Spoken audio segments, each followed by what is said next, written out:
मना करो कि कुछ हुआ ही नहीं है, अफवाह है, झूठ है, गलत है जो कुछ भी चलाया जा रहा है। 2014 में तो इस देश की जनता ने भगवान चुन लिया है, तो अब उनकी कोई आलोचना तो हो नहीं सकती। जहां पे लाशें रखी गई हैं वहां पुलिस के जवान खड़े करके मरे हुए लोगों की सुरक्षा करके क्या दिखाना चाहते हैं? संख्या को छिपा के आप क्या बताना चाहते हैं? जी महोदय एक ट्वीट करते हैं, 29 मिनट बाद उस ट्वीट को एडिट करते हैं। कुंभ में इतने लोग मर गए, कहा जाता है साहब वो तो मोक्ष को प्राप्ति हो गए। तो मोक्ष की प्राप्ति उन लोगों को दीजिए जो उस बदइंतजामी के लिए जिम्मेदार है। फॉर्म पे हजारों की संख्या में लोग दिख रहे हैं, हजारों की संख्या में। कभी ट्रेन के एक्सीडेंट पे मरना है, कभी रोड के एक्सीडेंट मरना है, कभी रोजगार मांगने पे मरना, कभी फ्लाईओवर के टूटने पे मरना है।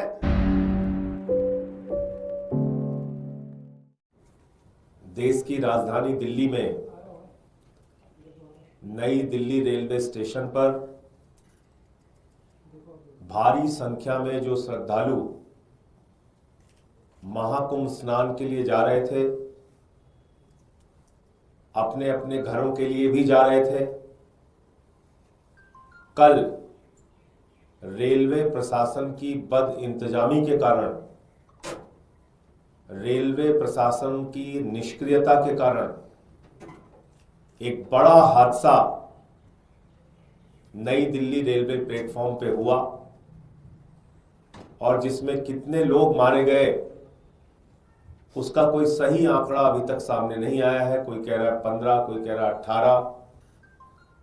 जो चश्मदीद हैं, जो वहां मौजूद थे घटना के वक्त, उनमें से कई लोगों का कहना है कि यह संख्या बहुत ज्यादा है।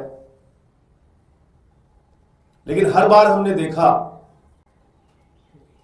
कि जब भी सरकार की निष्क्रियता के कारण, सरकार की खामियों के कारण, उनकी लापरवाही के कारण कोई घटना होती है तो पहला काम किया जाता है लीपापोती का।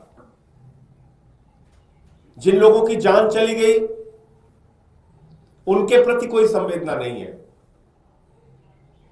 जो लोग घायल हो गए उनके प्रति कोई संवेदना नहीं है। रिपोर्टर्स के मोबाइल तोड़ो, उनको असलियत कैद न करने दो अपने कैमरे में।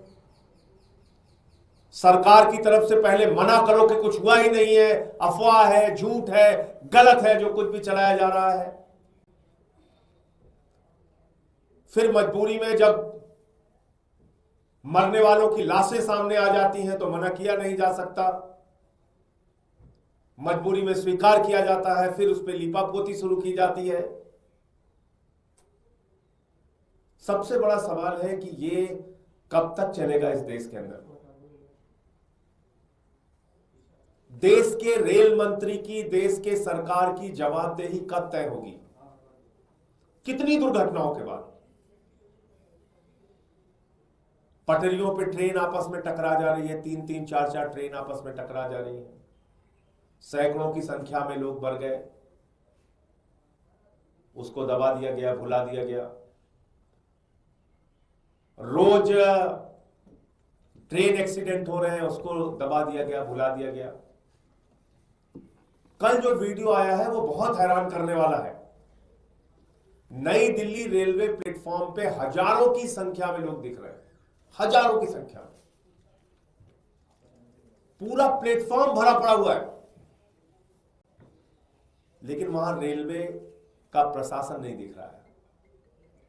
उस भीड़ को कैसे व्यवस्थित किया जाए, कैसे नियंत्रित किया जाए, कैसे लाइनों में किया जाए, इसके लिए कोई रेलवे प्रशासन नहीं दिख रहा है। भगदड़ हो गई, लोगों की जान चली गई, रेल मंत्री जी इनकार कर रहे हैं पूरी घटना से, कुछ नहीं हुआ। दिल्ली के एलजी महोदय एक ट्वीट करते हैं, 29 मिनट बाद उस ट्वीट को एडिट करते हैं। आप ये करने के लिए बने हुए हैं। एक ट्रेन जो 12 नंबर प्लेटफॉर्म पे आनी थी, अनाउंसमेंट हुआ 16 नंबर प्लेटफॉर्म पे आएगी, और बताते हैं कि उसके कारण भी भगदड़ हुआ। असली वजह क्या है वो और डिटेल में जब ऐसे ही घटना उत्तर प्रदेश में महाकुंभ के दौरान रेलवे स्टेशन पे हो चुकी है प्लेटफॉर्म को बदलने के अनाउंसमेंट की वजह से। तो क्या रेलवे प्रशासन को यह समझ नहीं थी कि अगर इतनी संख्या में लोग इकट्ठा हैं और अचानक आप ट्रेन के बदलने का अनाउंसमेंट करेंगे तो उससे भगदड़ की स्थिति पैदा होगी, और जो कि हुआ। और इतनी बड़ी घटना के बाद उसको इनकार करने पे सब लगे हुए हैं। तो इसलिए कई बार ऐसा लगता है कि क्या मरना हम लोगों की नियति बन गई है। कभी नोटबंदी के बाद लाइनों में खड़े होके मरना है, कभी कोरोना की महामारी में मरना है, कभी महाकुंभ में मरना है, कभी ट्रेन के एक्सीडेंट में मरना है, कभी रोड के एक्सीडेंट में मरना है, कभी रोजगार मांगने पे मरना है, तो कभी फसल का दाम मांगने पे मरना है, कभी फ्लाईओवर के टूटने पे मरना है, कभी पुल के टूटने पे मरना है। ऐसा लगता है मरना हमारी नियति बन गई है और कोई फर्क नहीं पड़ता सरकार को। संवेदनहीनता की पराकाष्ठा है, कोई फर्क नहीं पड़ता सरकार को। इतनी बड़ी बड़ी घटनाओं पे ऐसे बयान दिए जाते हैं, शर्म आएगी आपको। महाकुंभ में इतने लोग मर गए, कहा जाता है साहब वो तो मोक्ष को प्राप्ति हो गए। तो मोक्ष की प्राप्ति उन लोगों को दीजिए जो उस बद इंतजामी के लिए जिम्मेदार है, उनको भी बोलिए आप मोक्ष प्राप्त कीजिए। ये आपके घाव पे नमक छिड़कने की प्रवृत्ति सरकार की कब तक चलती रहेगी। ये बड़ी बड़ी घटनाओं पे लीपापोती करके अपने गुनाहों को दबाने की कोशिश कब तक चलती रहेगी। जहां पे लाशें रखी गई हैं वहां पुलिस के जवान खड़े करके मरे हुए लोगों की सुरक्षा करके क्या दिखाना चाहते हैं, संख्या को छिपा के आप क्या बताना चाहते हैं कि आपको अपनी गलतियों से सीखना नहीं है,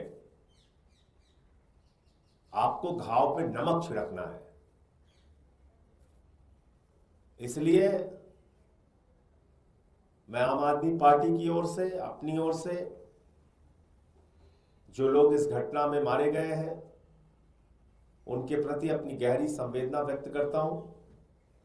ईश्वर से प्रार्थना करता हूं कि उनके परिवारजनों को यह अपार कष्ट सहन करने की प्रभु शक्ति दे, उनकी पुण्य आत्मा को अपने चरणों में स्थान दे और इस सरकार को सद्बुद्धि दे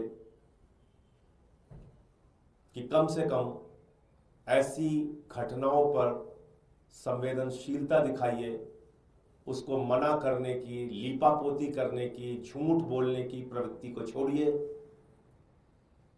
और कुछ भी बोलने पर धर्म विरोधी बता देना, देश विरोधी बता देना, विपक्ष को गालियां देना, सोशल मीडिया पे कैंपेन चलाना, ये सब घटिया काम बंद कीजिए। इससे कुछ फायदा नहीं होने वाला है, ना आपका ना देश का।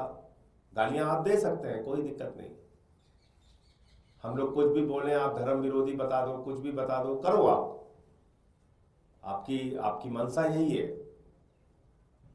लेकिन कम से कम ऐसी घटनाओं को रोकने के लिए ईमानदारी से प्रयास कीजिए। महाकुंभ में टेंटों में आग लगने की घटनाएं हो रही हैं, भगदड़ की घटनाएं हो रही हैं। 144 साल का आपने इतना बड़ा प्रचार किया कि पूरी देश दुनिया से लोग वहां पहुंचने लगे, लेकिन आपसे इंतजाम कुछ नहीं किया। और 2014 में तो इस देश की जनता ने भगवान चुन लिया है, तो अब उनकी कोई आलोचना तो हो नहीं सकती, क्योंकि भगवान की कोई आलोचना होती नहीं। इंसान होते तो उनकी आलोचना की जा सकती है। उनके परिवारजनों को, जो लोग इस घटना में मारे गए हैं, सरकार को उचित मुआवजा देना चाहिए।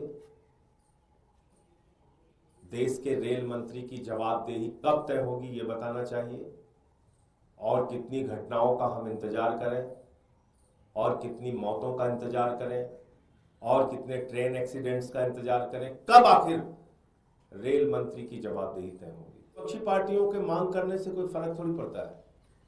विपक्षी पार्टियां मांग करेंगी, वो कहेंगे 4 साल और रहना चाहिए।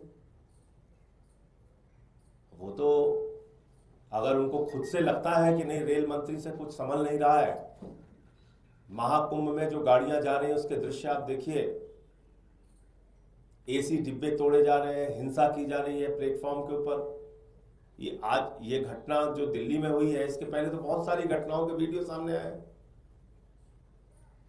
तो रेल मंत्री जी की कोई जवाबदेही कब तय होगी, मैं तो इतना ही पूछ रहा हूं। इस्तीफा मांगेंगे तो इस्तीफा तो कहेंगे नहीं, अगर आम आदमी पार्टी वालों ने इस्तीफा मांगा है तो इसको तो 4 साल और रहना चाहिए, ये तो सबसे सुयोग्य व्यक्ति है। ये सरकार की मंशा है। तो खबरों में बने रहने के लिए फोरम 4 को सब्सक्राइब करें और नोटिफिकेशन पाने के लिए बेल आइकन दबाएं।